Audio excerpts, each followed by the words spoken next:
So the basic prohibition is you can't send a commercial electronic message to an electronic address. So that's the key, one of the key things.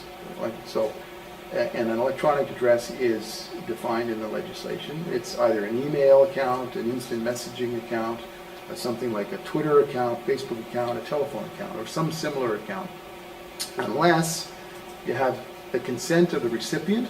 So that's the consent rule. And the message, the CEM, complies with the legislation and regulations. So that's the form rule in terms of the form and content. So you basically have think of it in terms of a basic prohibition, and then, so you can't do it unless, number one, you've got consent, number two, the form of the message that you're sending, the electronic message that you're sending, complies with the legislation. So I can send a message, say, I'd like to get your consent to request membership dues. But that in itself is a commercial electronic message. Yeah. Okay, I'll keep listening. So the consent rule, the person receiving the CEM has to consent, and it can either be implied consent or express consent. And requesting consent is itself a CEM. So once July 1st comes along, if you send a request to someone or some organization and for their consent to be able to subsequently send them commercial electronic messages, that in and of itself is a commercial electronic message. So essentially what you're going to have to do is, and we'll come to this in a moment, is perhaps you subscribe already and you're starting to get messages from organizations saying, look, this legislation is coming up, please email us back to give us your consent to continue to send you information after July 1st. The form rule. Is there any place where a charity is not exempt?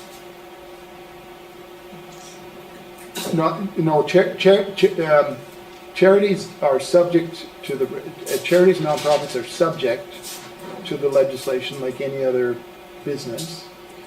There is an exemption if the charity is sending out an electronic message to raise funds for itself. Then that particular message is not subject to the legislation. But if a charity is sending out a message to sell books or records, let's say it's a community choir and they've created a CD and they want to sell it, well, that would be considered a commercial activity, and therefore if they send out an email, it would be subject to these requirements. So the form rule is, number one, the sender of the message must clearly be identified and include contact information. And the contact information has to be valid for a 60-day period following the date that the message is sent out. So you can't be sending out a message and saying, contact us at the following email or phone number, and if you know it's going to change in 30 days. It also must contain what's called an unsubscribe mechanism that's fairly prominent on the message. So if the recipient no longer wants to receive messages from your organization, then the message itself, it has to be prominent and readily usable by the recipient. Okay? Consent is implied, and this comes back to your point about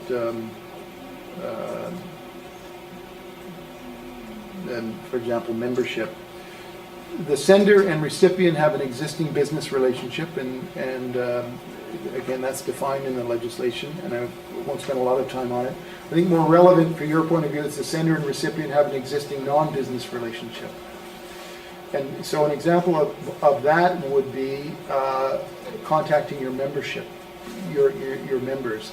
If you send out a commercial electronic message to someone who is a member of your organization and has been a member within the last 2 years from the date that you send the message out, then there's implied consent. Okay, so you don't need express consent from that person. Okay? If the recipient has, you know, for example, on our website, I'm pretty sure on our website, we've got our email addresses on our law firm's website. There's nothing on the website, on our website, that says we don't want to receive commercial electronic messages. So we would be fair game for someone to send us, I would be fair game for someone to send me a commercial electronic message, because I, on the website, or on my business, if I were to give you my business card, it's got my email address on it. There's nothing on there to indicate that I don't want to receive spam. So there's implied consent there. I basically have said, look, I'm open to receiving these messages, and obviously, if you send me something and you're complying with the form requirement, in other words, you send me a message that has an unsubscribe, I can always unsubscribe. But you can assume that I've given you consent by giving you my business card, or if you take a look at our website. So it takes an action on the recipient's part first. Yes. Which is reciprocated, and Yeah. that's okay. Yeah. So that's this is so that has to deal with where consent is implied. Certain messages are completely exempt from the legislation. So, coming back to your question on organizations and individuals, the legislation does make distinctions between organizations and individuals.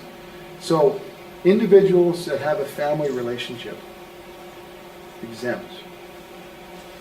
What's interesting, though, is that the definition of family relationship under the regulations is fairly narrow. Essentially, it's spouses and parent-child. So, for example, if I want to send something to my cousin, family relationship, but doesn't fall within the definition. So I don't know if that was intended or that was just an oversight. But anyways, we'll see what happens. But for your aunt and uncle, your grandparents,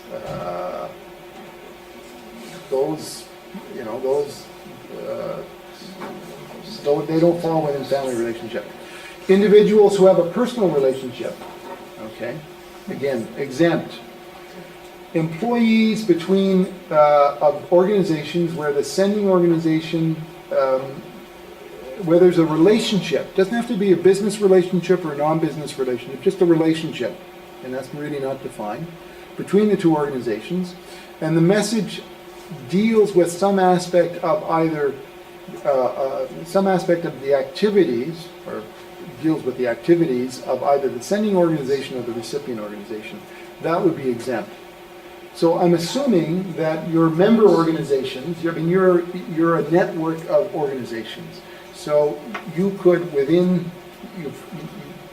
arguably you've got a relationship, and so if OEN is sending out, quite apart from whether they're, you're the kind of from a legal sense, the organizations are members of the corporation. There is a relationship there, and so arguably you'd be able to send out CEMs without having to comply with For existing membership, even those who aren't paid up to date or something, that would be presumed. Yes. Okay, that was one of our major concerns, I think. Yeah. The other thing is